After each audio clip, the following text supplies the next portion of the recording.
बहुत सारी उम्मीदें हैं आज की बैठक से, लेकिन उसी बीच आशंकाएं भी काफी हैं। 4 बिंदु पर किसान बातचीत करना चाह रहे हैं, लेकिन ऐसा लगता है कि कानून वापसी से कम किसी समझौते के मूड में तो किसान है नहीं।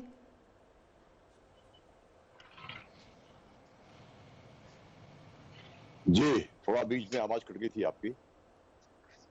हम लोग है बहुत उम्मीद के साथ जा रहे हैं कि सरकार अपना जिद छोड़े, अड़ियल रवैया को ना अपनाए, बड़े मन के साथ बगैर चर्चा के जिन 3 बिलों को पास किया है उनको कैंसिल करे, निरस्त करे और फिर चर्चा उसके बाद करे। तो फिर वार्ता में अच्छा लगेगा। वार्ता का अच्छा माहौल सरकार को बनाना चाहिए। जो अच्छा माहौल अभी तक बनाने में सरकार असमर्थ रही है, क्योंकि हम पर जितने आरोप लग चुके हैं वो पर्याप्त है हमारे लिए समझने के लिए कि सरकार का रुख क्या है। सर्वोच्च न्यायालय की भी टिप्पणी रही है कि सरकार अच्छा माहौल बनाए और इसको स्थगित करे। तो एक माहौल बनाने के लिए आवश्यक था, वो सरकार अभी तक नहीं बना पाई है। फिर भी हम सरकार हमारी है, हम आशान्वित है कि सरकार हमारी 4 मांगें हमने जो बताई हैं उन पर गंभीरता पूर्वक विचार किया होगा और आज जा रहे हैं हम लोग तो चर्चा करेंगे। सकारात्मक माहौल और इस बात का जिक्र कक्का जी कर रहे हैं, लेकिन सरदार आरपी सिंह जी, सवाल यह है कि क्या सरकार के पास आज की वार्ता को लेकर ठोस प्रस्ताव है? क्या तैयारी सरकार ने अब तक की है? कितना झुकेंगे या कदम पीछे लेंगे?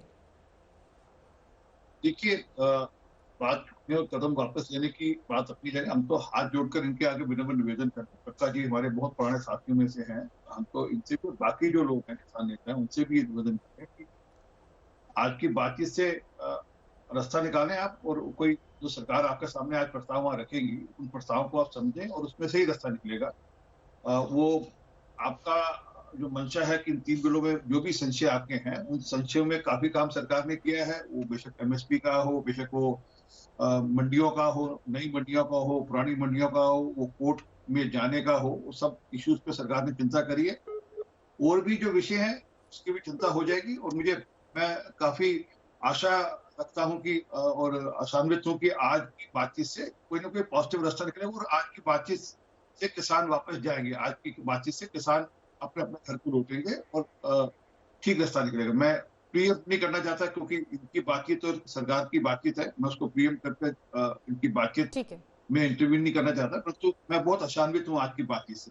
जी, आरपी सिंह जी, पॉजिटिविटी के संकेत हर व्यक्ति दे रहा है, लेकिन बड़ा सवाल यहां पर यह है कि अब तक किसान आंदोलन के नेताओं ने यह आरोप लगातार लगाए हैं कि जब भी कोई प्रस्ताव आपकी तरफ से आता है तो आप या तो समझाने की कोशिश करते हैं या पुरानी ही बातों को नए तरीके से प्रेजेंट करके कागजों पर रख दिया जाता है, लेकिन कोई ठोस आश्वासन दे पाने में आप अब तक नाकामयाब रहे हैं उन्हें।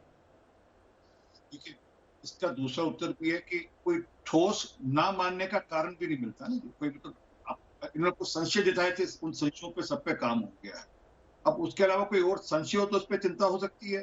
सरकार ने कहा हम एमएसपी पे लिखित आश्वासन देने को तैयार हैं।